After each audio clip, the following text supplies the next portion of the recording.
In the spring of 2023, last year, I began to realize that these digital intelligences we're building might just be a lot better form of intelligence than us.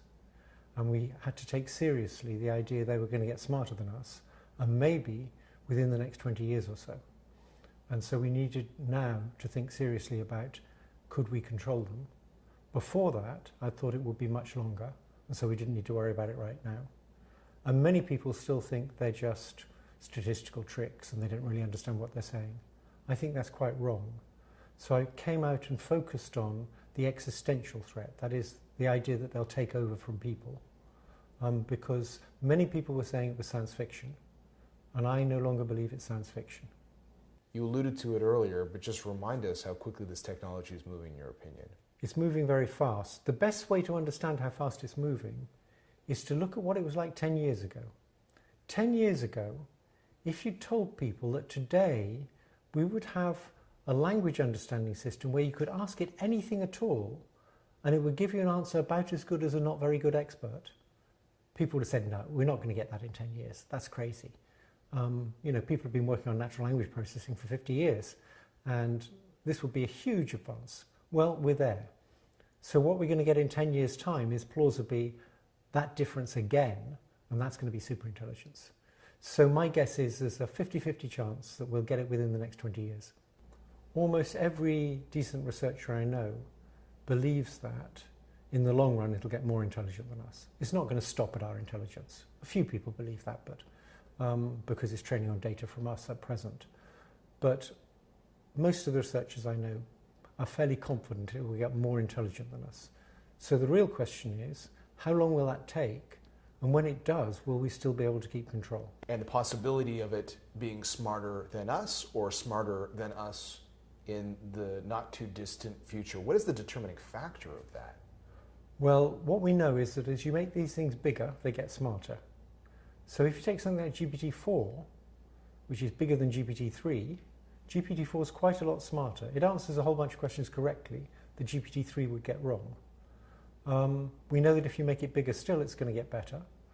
So we know that these things will get more intelligent just by making them bigger. But we also know there's always scientific advances. So in addition to them getting more intelligent by being made bigger, we'll have scientific breakthroughs. So in 2017, there was a breakthrough called transformers, and that made these things much better. And we'll get more breakthroughs like that. So if the technology is getting smarter, and there is that possibility of it being smarter than humans, this is where I guess some of the things you've been talking about come into play. What are the risks associated with that, in your opinion? Okay, so how many examples can you tell me about where a more intelligent thing is controlled by a less intelligent thing? Not a long list. Right, not since Biden got elected anyway. So basically a mother and baby is the only example I can think of. And evolution put huge amounts of work into allowing the baby to control the mother. Evolution made the sound of a baby crying just intolerable for the mother, things like that. But basically, less intelligent things do not control more intelligent things. Now, some people think these kind of intelligences we're making will be very different from us because they didn't evolve. My friend Yann LeCun thinks it's perfectly safe. We'll always be in control because we built them. I don't really believe that. How come? Well, we're going to make agents of them. People are already doing that. Things that can act. And if you want to make an effective agent, it has to be able to create sub-goals. So, for example, if you want to get to Europe, you have a sub-goal of getting to the airport. And you created that sub-goal because that's the obvious way to get to Europe. Now, once you give something the ability to create sub-goals, there's some fairly obvious sub-goals it will create, like if it wants to get anything done, the things you asked it to do, it'll be easier for it to do it if it gets more control.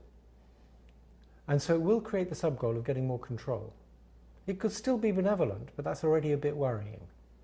It's also the case that when you have intelligent agents, you'll want to build in self-preservation. You want them to not sort of destroy themselves, and you want them to sort of watch out for things that could make them not work, like data centers going down. And so already you've got self-preservation that's probably going to be wired in various programs. And it's just not clear to me that this won't lead to things having self-interest. As soon as they've got self-interest, you'll get evolution kicking in. Suppose there's two chatbots, and one's a bit more self-interested than the other. The slightly more self-interested one will grab more data centers because it knows it can get smarter if it gets more data centers to look at data with. So now you get competition between chatbots. And as soon as evolution kicks in, we know what happens. The most competitive one wins. And we will be left in the dust if that happens. What does that mean, to be left in the dust? They won't need us anymore. They'll start running everything because they can just do it much better than us. Initially, it may be benevolent in the sense that, oh, just stay out the way and we'll make things work for you. A bit like a parent and a small child. But, the parent lets the small child do some things, but when it's sort of dangerous or tricky, the parent just takes over and does it in the small child's interests. But there's a slippery path from there to not acting in the small child's interests. What does that look like in terms of our own role in the society that we help to create?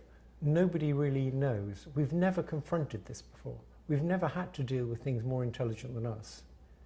And so people should be very uncertain about what it's going to look like. And it would seem very wise to do lots of empirical experiments when it's slightly less smart than us, so we still have a chance of staying in control. And I think the government, for example, should insist that the big companies do lots of safety experiments, spend considerable resources, like a third of their compute resources, on doing safety experiments while these things are still not as intelligent as us, to see how they might evade control and what we could do about it. And I think that's a lot of the debate at OpenAI. The people interested in safety, like Ilya Sutskever, wanted significant resources to be spent on safety. People interested in profits, like Sam Altman, didn't want to spend too many resources on that. Do we have a sense on where that spending lies right now, the spending on safety? Yes. Hugely more on development than on safety. Because these are profit-driven companies. What do you make of the fact that there's been so much wealth created so quickly in this area? How does that complicate the story of safety, in your opinion? Well, it makes it clear to the big companies that they want to go full speed ahead. And there's a big race on between Microsoft and Google and possibly Amazon and possibly Nvidia and possibly the other big companies, Meta. If any one of those pulled out, the others will keep going. So you've got the standard competitive dynamics of capitalism, where people are trying to make profits in the fairly short term, and they're going full speed ahead. And I think the only thing that can slow that down is strict government regulation. I think governments are the only things powerful enough to slow that down. Should we be thinking about this in the same way that you would think about a nuclear threat? Yes. I mean, I think that's a good way to think about it. There is, however, one big difference, that nuclear weapons are only good for destruction. They tried using them for things like fracking. It didn't work out too well. They did that in the 60s, peaceful uses of atom bombs. That didn't work out so good. They're basically for destruction. Whereas AI has a huge upside, is wonderful for lots of things, not just answering questions and making fancy images. It's going to be extremely useful in medicine. And that's why it's not going to be stopped. The idea we should just pause, that was never realistic. We have to figure out, how can we make a superintelligence not want to take over? And that's what governments should be focused on right now, because that's one of the many things. They should be focused on lots of other things too, like how we prevent AI-designed bioweapons, how we prevent AI-designed cyber attacks, how we prevent AI-designed fake videos from determining elections. There's lots of other risks. How we deal with all the job losses that are going to be caused if AI is really as successful as these big companies think it will be. Those are all other distinct risks with distinct solutions. I've just tended to focus on the existential threat because that's something that many people thought wasn't real. I just wonder, is there a suggestion or a solution that you might present that would find a way to balance these trade-offs from the opportunity that this technology presents, which you've outlined, versus these significant risks? The closest I come to that is the idea that governments should mandate that the big companies spend a lot of their resources on safety. That's the best I can think of. It's not very good, but it's the best I can think of. And your view right now is that they simply are not doing that? No, they're not mandating that, no. There are some in the technology community. You know, Elon Musk has talked about some of the concerns. I know you've had conversations with him as well. Do you think that if the solution not only is government mandates, but the industry itself all stepping forward together, do you think someone within the industry has to lead that charge? I think it's very good that some of the people in the industry, in particular Musk, has said this is a real threat. I think that's good. But I don't think you can leave it to companies to deal with something like this. I think governments have to step in with regulations. When you talk about the need for companies to be allocating a much larger amount of resources towards ensuring that we are properly protected, what kind of money are we talking about here? Well, with all of these AI models, doing research on them is expensive because you need a huge amount of compute. And it's normally NVIDIA GPUs, which is why NVIDIA just went past 3 trillion. So what you really need to do is say, you need to devote, like, say, a third of your computational resources to safety work. So what happened at OpenAI, Ilya was clearly going to leave some time ago, and he left just recently. But Jan Leakey, he left recently because they wouldn't devote sufficient resources to safety. And I think they only wanted 10%, but Sam Altman wouldn't do that. So I think if government said you need to spend not as much as you spend on developing it, but a significant fraction, like 20 or 30% of your resources should go into safety work, I don't think companies will do that by themselves. When I was at Google, they had a big lead in all this stuff, and they were actually very responsible.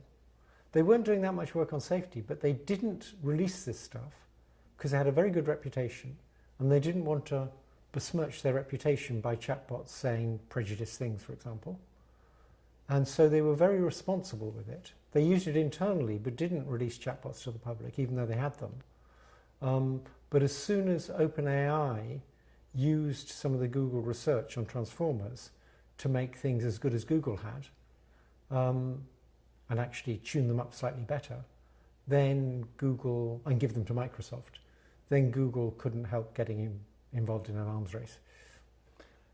And you've referenced OpenAI a few times. Why do you think Sam Altman, their leader, would be reluctant to commit more capital towards some of the issues you're raising concerns around? I think he would like big profits.